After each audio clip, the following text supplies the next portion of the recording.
Hello everyone. In today's tutorial, we will walk you through creating a drop-down menu for your website. Our current menu features two main links, Portfolio and About. We'll transform Portfolio into a more comprehensive menu by adding 4 sublinks. Let's get started. First, click the pen icon next to the menu links and select Change Content. Here, we'll rename the Portfolio link to Work. This sets the stage for our next step. Then click Add New Sublink. We'll type in Documentary and link it directly to our documentary gallery page.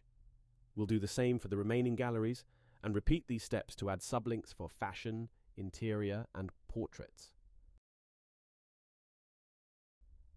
Don't forget to hit Done to save each sublink. One quick note, when you add sublinks, a dot automatically appears next to the main menu link. We'll go ahead and remove this dot for now.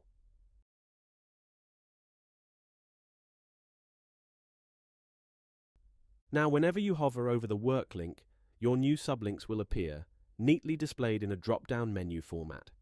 That wraps up our session for today. Be sure to join us in the next video, where we'll show you how to create a homepage for your site.